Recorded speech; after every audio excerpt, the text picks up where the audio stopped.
इस ओम चैनल में आपका स्वागत है। महान तपस्वी स्वर्गीय गालू मुर्मू जी के कठोर तप से भगवान तीन कोना शिवलिंग के रूप में इस केसरी डी में प्रकट हुए। इस केसरी डी में तीन कोना शिवलिंग प्रकट होने से पहले स्वर्गीय गालू मुर्मू जी ने कई दिनों तक उपवास रहकर भूसी वगैरह खाकर तप किया था, जिसका जीता जागता परिणाम इस केसरी डी में भगवान तीन कोना शिवलिंग के रूप में हैं। अभी उनके पुत्र रामजीत मुर्मू और गुरु लखीराम मुर्मू हैं, जो वर्तमान में चला रहे हैं। आप लोग जानते हैं कि ईश्वर एक है, लेकिन उनके रूप अलग अलग हैं। ब्रह्मा अग्नि का प्रतीक है, विष्णु जल का प्रतीक है, पवन वायु का प्रतीक है और शिव से जीव होते हैं। यानी ब्रह्मा, विष्णु, पवन और शिव भगवान के चार रूप हैं, और जिससे हमारा शरीर और ये पृथ्वी चलता है। आगे जानेंगे कि भगवान अपने चारों रूपों में हमारे शरीर और सृष्टि कैसे चलाते हैं। जानेंगे कि सच्चाई क्या है। आप सभी तो जानते हैं कि ईश्वर एक हैं। ये सृष्टि उन्हीं की रची हुई है। यानी इस सृष्टि में जो भी है सभी को भगवान ने रचा और बनाया है। ये पृथ्वी, ये ब्रह्मांड इत्यादि सभी के निर्माता वही हैं। वो ही जन्म देते हैं और मृत्यु अपने कर्मों से वो ही देते हैं। इस सृष्टि में जितने भी जीव जंतु, पशु पंक्षी, पेड़ पौधे सभी को वो ही जन्म और समय पर अपने कर्मों से मृत्यु भी देते हैं। जिस प्रकार इंसान जन्म लेता है, फिर जवान होता है, फिर बुढ़ापा आता है, फिर मृत्यु, उसी प्रकार इस सृष्टि में जितने प्रकार के जीव हैं जन्म और मृत्यु होता रहता है। यानी जन्म और मृत्यु का चक्र चलता रहता है, और ये सब चलाने वाले भगवान हैं। वो ही अलग अलग रूपों में इस सृष्टि को चला रहे हैं, और जब तक ये सृष्टि चलेगी तब तक वो निस्वार्थ चलाते रहेंगे। क्या आप सभी आज इस कलियुग के इंसान जानते हैं कि भगवान हमें किन किन रूपों में ये सृष्टि और हमारे शरीर को चला रहे हैं, हमारे इस मानव शरीर को चला रहे हैं। इसके साथ इस पृथ्वी पर जितने प्रकार के जीव जंतु, पशु पंक्षी, पेड़ पौधे, कीड़े मकोड़े सभी को भगवान अपने अलग अलग रूपों में चलाते रहते हैं। आज इस कलियुग के इंसान भगवान के वास्तविक रूप को भूल गए हैं कि भगवान हमें किन किन रूपों में हमारे शरीर को चला रहे हैं। इंसान चाहे कितना भी पाप करे, मगर भगवान उसे निस्वार्थ चलाते रहते हैं। और इंसान कितना भी भाग ले, मगर भगवान से दूर नहीं भाग सकता। इंसान हर पल जब से जन्म लेता है और जब तक उनकी मृत्यु नहीं हो जाती, भगवान ही उनके शरीर को चलाते हैं। पर जब इंसान की मृत्यु हो जाती है तब वो मुक्त हो जाता है। उस वक्त इंसान भगवान के पास पाप या पुण्य दो ही चीज़ अपने साथ ले जाता है। इसी प्रकार इस पृथ्वी पर जितने प्रकार के जीव हैं सभी को भगवान ही चलाते हैं। आप सभी इंसान क्या जानना नहीं चाहेंगे कि भगवान कितने रूपों में हमें यानी हमारे शरीर और इस सृष्टि को चला रहे हैं। भगवान ने आवश्यकता के अनुसार अलग अलग अवतार धारण कर इस सृष्टि और हमारे शरीर को चला रहे हैं। इस सच्चाई से इंसान मुंह नहीं मोड़ सकता। भगवान ने आवश्यकता के अनुसार चार रूप धारण करते हैं: ब्रह्मा, विष्णु, पवन और शिव। इन्हीं चारों से सारे सृष्टि और हमारा शरीर चलता है। ब्रह्मा अग्नि का प्रतीक है, विष्णु जल का प्रतीक है, पवन वायु का प्रतीक है और शिव से जीव होते हैं। यानी शिव का काम जीव देना यानी जन्म देना है। इन्हीं चारों से सारी पृथ्वी यानी सारी सृष्टि चलती है और हमारा शरीर भी चलता है।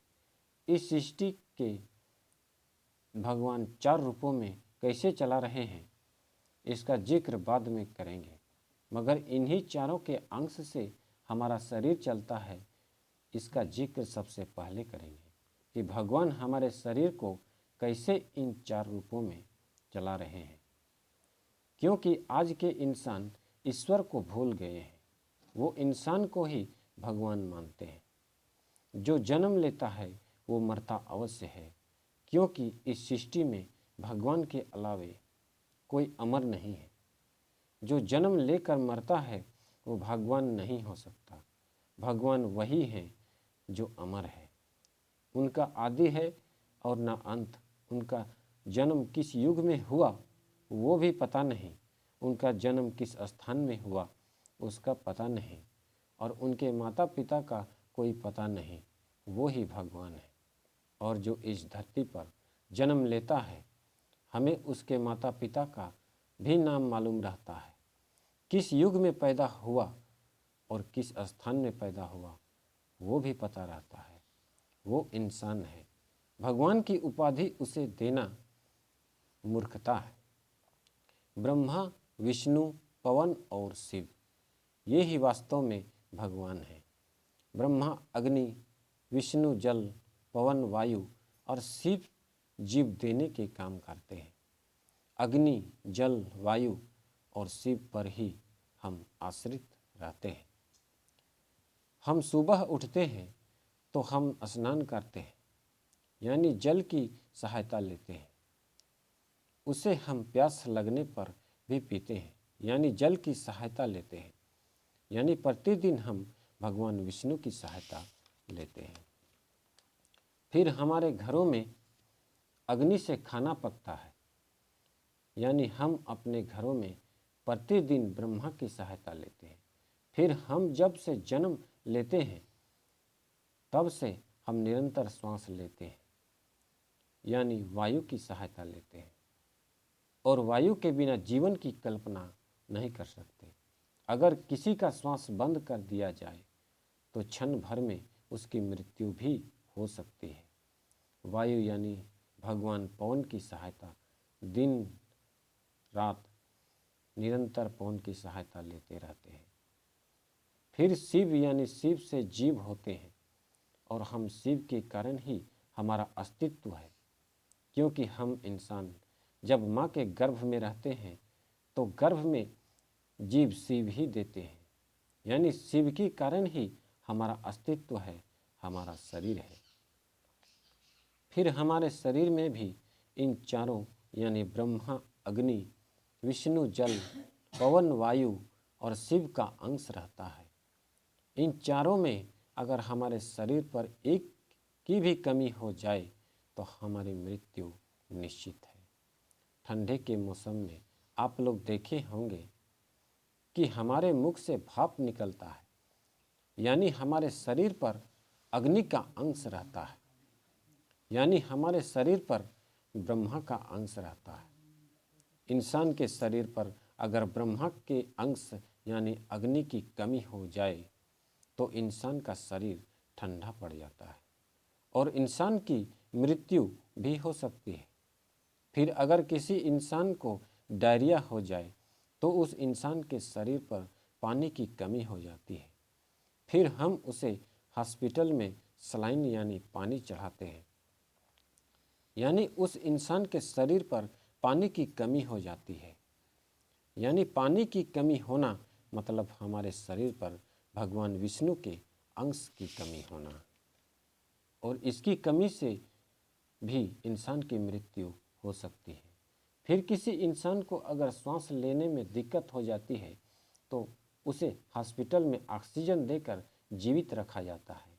यानी श्वास में दिक्कत होना अर्थात भगवान पवन की कमी होना, और श्वास में दिक्कत होने के कारण भी इंसान की मृत्यु हो सकती है। यानी इंसान के शरीर पर भगवान पवन की कमी के कारण भी इंसान की मृत्यु हो सकती है। फिर शिव से जीव होते हैं, यानी शिव ही जन्म देकर हमें रखे हैं। अग्नि यानी ब्रह्मा, विष्णु यानी जल, पवन, इन तीनों में अगर हमारे शरीर पर एक की भी कमी हो जाए तो इंसान की मृत्यु हो सकती है। इस प्रकार भगवान हमें ब्रह्मा, विष्णु, पवन और शिव इन चारों रूपों में आजीवन चलाते रहते हैं। इस सच्चाई से इंसान मुंह नहीं मोड़ सकते। इंसान चाहे पाप करे या पुण्य, उससे कोई मतलब नहीं, मगर इंसान इसी चारों रूपों के कारण पृथ्वी पर जीवित रहता है। जो इंसान अग्नि, जल और वायु के बगैर जीवित रह सकता है, वो ही बोल सकता है कि भगवान उसे नहीं चला रहे। ऐसा कभी होगा नहीं, ये संभव नहीं है। इंसान अपने जीवन में अग्नि की सहायता न ले हो नहीं सकता। इंसान अपने जीवन में जल की सहायता न ले हो नहीं सकता। इंसान वायु के बगैर सहायता न ले इंसान वायु की सहायता न ले बगैर वायु के जीवित रहे हो नहीं सकता। जैसे भी करके इंसान को इन सभी पर आजीवन आश्रित रहना पड़ता है। यानी ब्रह्मा, विष्णु, पवन और शिव के बगैर एक पल भी इंसान जीवन की कल्पना नहीं कर सकता। फिर भी इंसान भगवान को छोड़ इंसान को ही भगवान मानकर बैठा है। इंसान के जीवन में भगवान ब्रह्मा यानी अग्नि, विष्णु यानी जल, पवन यानी वायु, शिव पर आश्रित रहता है। फिर भी इंसान को ही भगवान मानकर बैठा है। जिस पर वो आश्रित है, जिसके बगैर वो एक पल भी जीवित नहीं रह सकता, उसे छोड़कर वो किसी महापुरुष को भगवान मानकर उसके फोटो पर अगरबत्तियां जलाता है। हमें उन महापुरुषों के बताए रास्ते पर चलना चाहिए। उन महापुरुषों के बताए रास्ते को अपने जीवन में लाना चाहिए, न कि उनकी प्रतिमा और फोटों पर अगरबत्तियां जलाना चाहिए। आज के इंसान के फोटोओं में अगरबत्तियां जलाते हैं। भले ही उनके बताए रास्ते पर न चले, उन महापुरुषों के बातों को अपने जीवन पर न लाए अच्छा है, मगर उन महापुरुषों के फोटो में अगरबत्तियां जरूर जलाएगा। आज के इंसान ऐसा ही करते हैं। इस प्रकार भगवान हमारे शरीर को निस्वार्थ चलाते हैं। चाहे हम इस धरती पर पाप करें या पुण्य, वो हमारे शरीर ब्रह्मा, विष्णु, पवन और शिव के अंश में रहते हैं और चलाते हैं।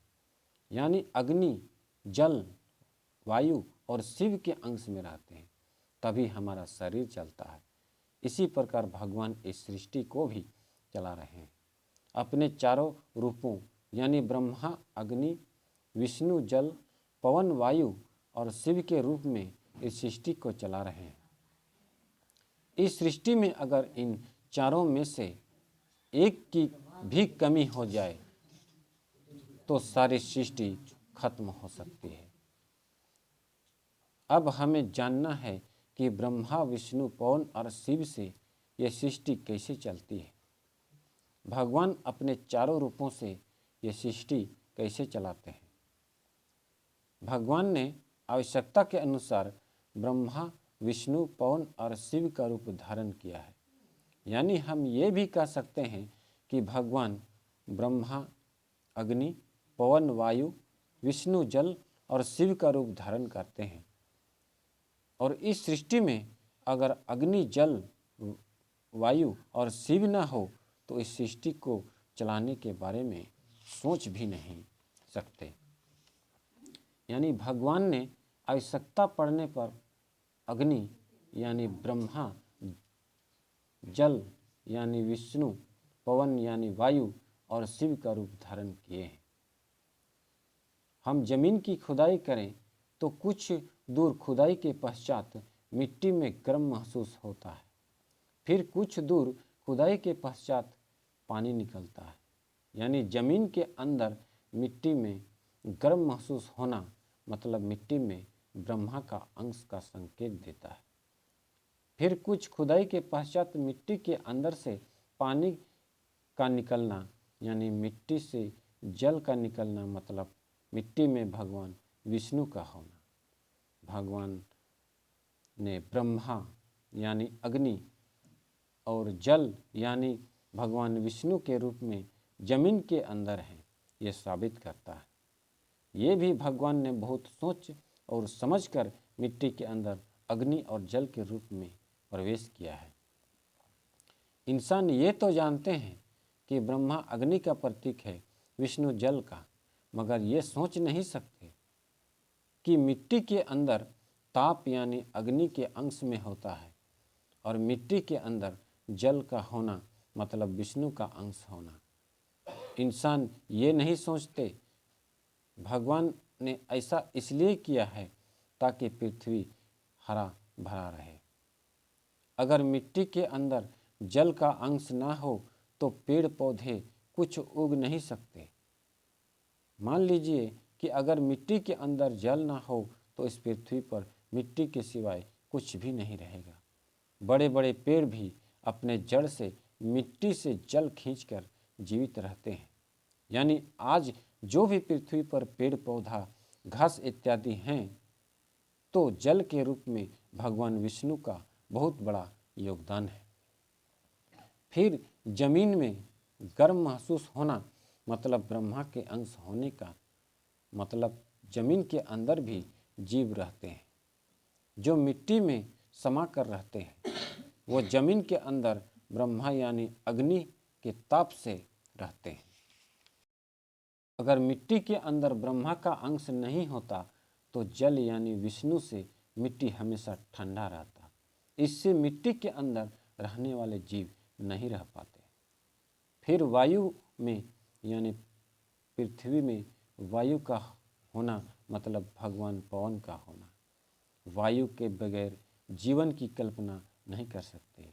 यहाँ यानी इस सृष्टि में इंसानों के साथ जितने जीव हैं सभी को वायु श्वास लेने के लिए अति आवश्यक है। यहाँ तक कि पेड़ पौधे भी जल के साथ वायु पर आश्रित हैं। यानी इस सृष्टि में भगवान पवन यानी वायु बहुत महत्वपूर्ण योगदान है। फिर शिव से जीव होते हैं जो भगवान शिव पेड़ पौधे पशु पक्षी कीड़े मकोड़े सभी को जन्म देते हैं, जिससे यह धरती पशु पंक्षी पेड़ पौधों से हमेशा सजी रहती है। इस सृष्टि में ब्रह्मा विष्णु पवन और शिव का बहुत योगदान है। इन सृष्टि में अगर एक ने भी अपना कार्य बंद कर दिया तो ये सृष्टि खत्म हो जाएगी। मान लीजिए इस सृष्टि में अगर ब्रह्मा का अंश ना हो तो पूरी पृथ्वी ठंडी पड़ जाएगी।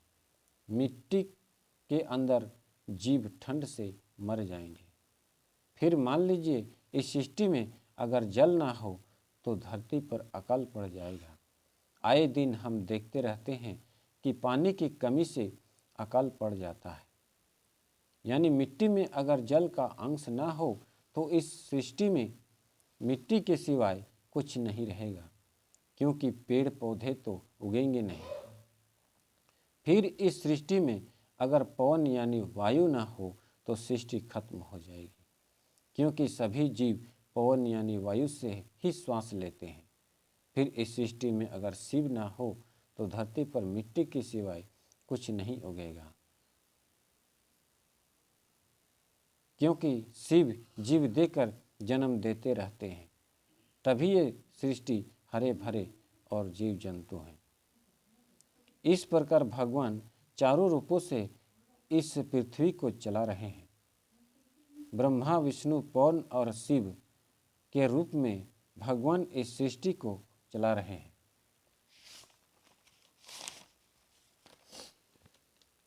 और जब तक ये धरती रहेगी तब तक भगवान इन चार रूपों में इस सृष्टि को चलाते रहेंगे।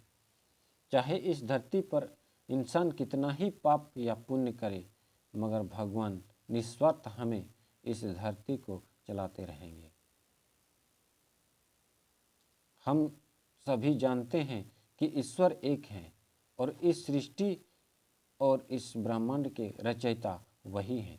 ईश्वर एक हैं और उनका रूप की कल्पना करना व्यर्थ है। यानी ईश्वर को सही रूप में निराकार माना गया है। यानी ईश्वर निराकार है उनका कोई रूप नहीं है, मगर इस सृष्टि को चलाने के लिए उन्होंने 4 अवतार धारण किए हैं। ब्रह्मा यानी अग्नि, विष्णु यानी जल, पवन यानी वायु और शिव यानी एक नर का रूप है। इसमें ब्रह्मा विष्णु ये 3 रूप ईश्वर के निराकार हैं। हम ब्रह्मा विष्णु और पवन के रूप की कल्पना नहीं कर सकते। इन तीनों के रूप की कल्पना करना व्यर्थ है। ब्रह्मा यानी अग्नि, क्या अग्नि का कोई रूप होता है? पल भर में अग्नि की एक छोटी सी चिंगारी विशालकाय प्रचंड अग्नि का रूप धारण कर लेती है। यानी एक पल में अग्नि की छोटी सी चिंगारी विशाल अग्नि के रूप में दहकने लगती है। तो हम मान सकते हैं कि अग्नि का कोई रूप नहीं हो सकता, यानी ब्रह्मा का कोई रूप नहीं है, यानी ब्रह्मा निराकार है। फिर हम लेते हैं कि जल यानी भगवान विष्णु का, क्या जल का भी कोई रूप रंग होता है? छोटी सी बर्तन में रखो थोड़ा जल, यानी छोटा रूप। फिर महासागर में अथाह जल, जिसकी विशालता के बारे में हम सोच भी नहीं सकते। इसलिए जल का भी भगवान विष्णु का कोई रूप नहीं है। फिर हम लेते हैं पवन यानी वायु का। वायु को आज तक किसी ने देखा है और न देख पाएगा, इसलिए पवन यानी वायु के रूप की कल्पना करना व्यर्थ है। भगवान के ये 3 रूप ब्रह्मा यानी अग्नि, पवन यानी वायु, जल यानी विष्णु का कोई रूप नहीं होता। अग्नि, जल और वायु का कोई रूप नहीं होता, यानी ब्रह्मा विष्णु और पवन का कोई रूप नहीं है। और जो इंसान ब्रह्मा विष्णु और पवन की रूप देता या कल्पना करता है वो महामूर्ख है। भला अग्नि और जल और वायु का कोई रूप है? भगवान के ये 3 रूप निराकार हैं। भगवान के ये 3 रूप किसी के अधीन नहीं हैं। ये तीनों मोह माया से परे हैं, क्योंकि किसी स्थान पर या किसी के घरों में अगर आग लग जाए तो इंसानों के साथ जानवर भी जलकर भस्म हो जाते हैं। फिर किसी स्थान पर अगर बाढ़ आ जाए तो बह के इंसानों के साथ सब चला जाता है। फिर किसी स्थान पर आंधी आ जाए तो सब कुछ उड़ा ले जाता है। इसलिए हम कह सकते हैं कि अग्नि, जल और वायु मोह माया से परे हैं। ये तीनों किसी के अधीन नहीं हैं। यानी स्पष्ट रूप से हम कह सकते हैं कि ईश्वर के ये 3 रूप ब्रह्मा, विष्णु और पवन किसी के अधीन नहीं है। फिर बचा भगवान का चौथा रूप, वो है भगवान शिव का। शिव का रूप एक नर का रूप है, यानी एक पुरुष का रूप है। हम सभी को भगवान ने नर का रूप दिया है, तो इस पृथ्वी पर सभी पुरुष शिव के रूप में हैं। हम सभी पुरुष ही शिव हैं और एक स्त्री पार्वती के समान है। नर यानी शिव, नारी यानी पार्वती है।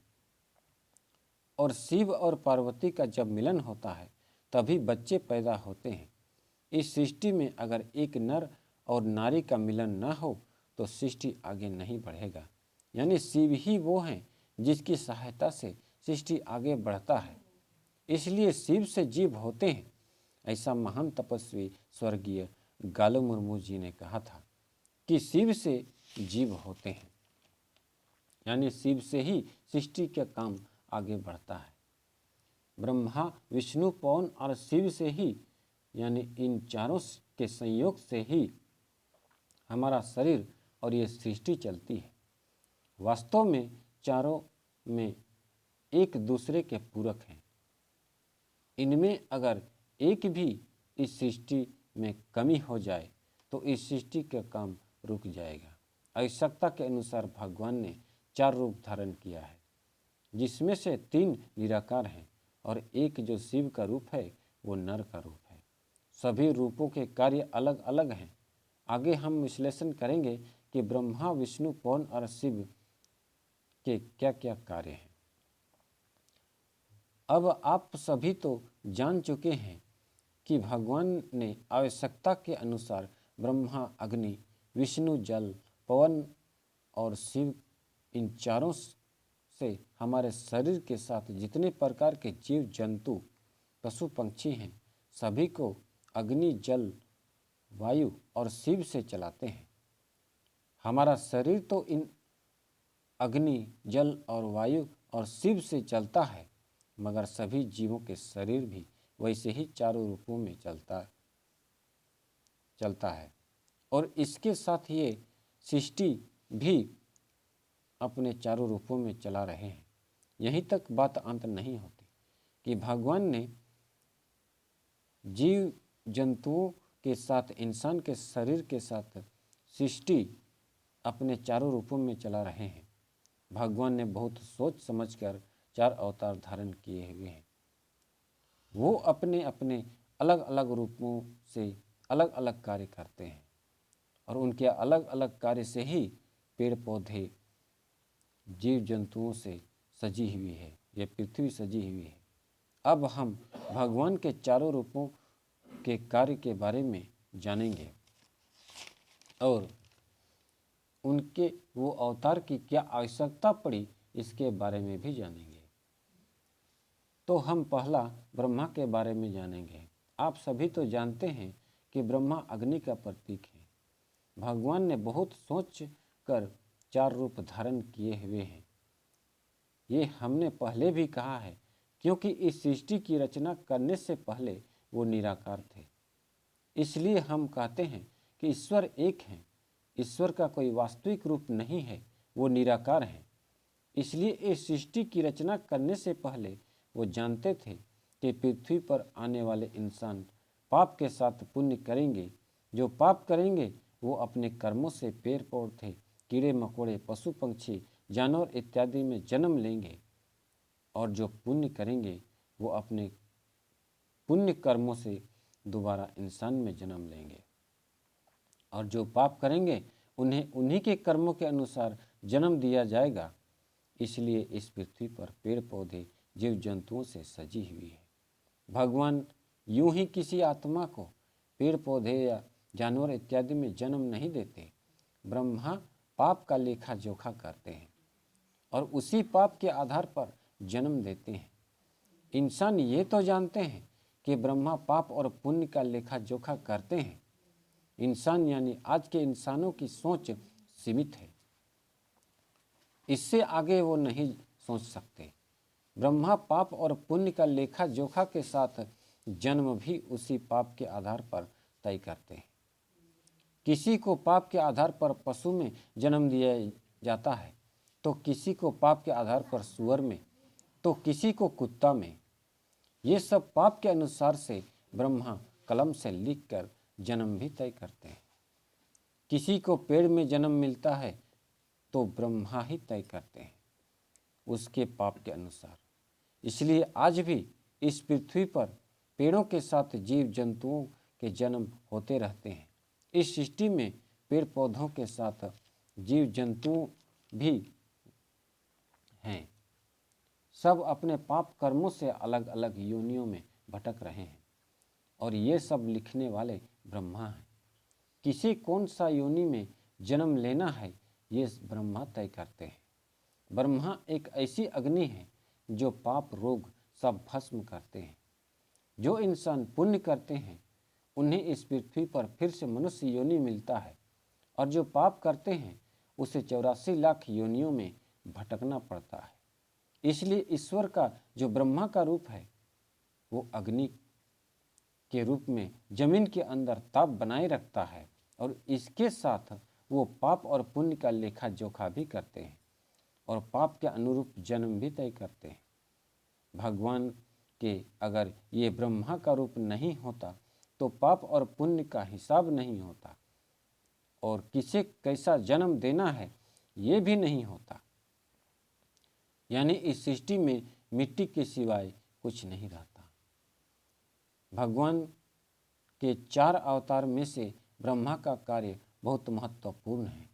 उसी के कारण ही इंसानों को मृत्यु के पश्चात पाप करने वाले को यमलोक और पुण्य करने वाले को स्वर्गलोक मिलता है। फिर भगवान का जो दूसरा रूप विष्णु का है वो जल का प्रतीक है और आप सभी तो जानते हैं कि इस सृष्टि के लिए जल कितना आवश्यक है। अगर इस सृष्टि में जल नहीं होता तो इस पृथ्वी पर मिट्टी के सिवाय कुछ भी नहीं रहता। जब हम जमीन पर एक बीज बोते हैं तो उसमें ऊपर से पानी डालते हैं, तभी वो बीज अंकुरित होती है। उस बीज में अगर पानी न डाला जाए तो वो बीज सूखी मिट्टी में वैसे के वैसे ही रह जाएगा। भगवान विष्णु यानी जल से ही पृथ्वी हरी भरी है और उसके साथ जीव जंतुओं को भी जल अति आवश्यक होता है। यानी इस सृष्टि में जल यानी भगवान विष्णु का होना अति आवश्यक है। इसलिए भगवान विष्णु जल के प्रतीक हैं। फिर हम पवन का लेते हैं। इस सृष्टि में अगर पवन यानी वायु न हो तो जीवन की कल्पना नहीं कर सकते। फिर भगवान का चौथा रूप शिव का है, जो एक नर का है। नर यानी एक पुरुष का है। ब्रह्मा जब किसी को पशु या पंक्षी में पाप के अनुसार जन्म लिखते हैं तो भगवान शिव उसे उसी योनि में जन्म देते हैं। ब्रह्मा किसे किसमें जन्म देना है पाप और पुण्य के आधार पर बस शिव उसी के अनुसार जन्म देते रहते हैं। तभी यह सृष्टि पेड़ पौधों पशु पंक्षी इत्यादि से सजी हुई है। शिव अगर जीव न दे तो सारी पृथ्वी पर मिट्टी के सिवाय कुछ नहीं रहेगा, यहाँ तक कि इंसान भी नहीं। यानी भगवान ने इस सृष्टि को चलाने के लिए 4 अवतार धारण करते हैं। ब्रह्मा अग्नि, विष्णु जल, पवन, वायु और शिव के रूप में धारण किए हुए हैं। भगवान का ये 4 रूप एक दूसरे के पूरक है और चारों के संयोग से ही ये सृष्टि चलती है। ये चारों हमारे लिए और इस सृष्टि के लिए अति आवश्यक है। ये चारों रूप ही सारी सृष्टि को चला रहे हैं। इन चारों ब्रह्मा, विष्णु, पवन और शिव के सिवाय कोई भगवान नहीं है। वो ही ब्रह्मा हैं, वो ही पवन, वो ही विष्णु और वो ही शिव भी हैं। आज इस कली युग के इंसान शिव का मंदिर बनाकर शिव को मानते हैं और फिर विष्णु का मंदिर बनाकर अलग से वहाँ भी मानते हैं। आज के इंसान एक बार में विष्णु के मंदिर में सेवा करने जाते हैं, फिर वहाँ से निकलकर शिव के मंदिर में सेवा करने जाते हैं। और इधर उन इंसानों का कहना ये भी है कि ईश्वर एक है। फिर जब वही ब्रह्मा, वही विष्णु, वही पवन, वही शिव हैं तो अलग अलग मंदिर बनाने का क्या अर्थ है? ये मूर्खों का कार्य है। इसके अलावे आज के इंसान को ही भगवान मानते हैं और उनका मंदिर बनाकर सेवा करते हैं। क्या हम भगवान के चारों रूपों को एक ही मंदिर में मान नहीं सकते? जब वही ब्रह्मा, वही विष्णु, वही पवन और वही शिव हैं तो इनके चारों रूपों को एक ही मंदिर में मानना चाहिए, न कि अलग अलग मंदिर बनाकर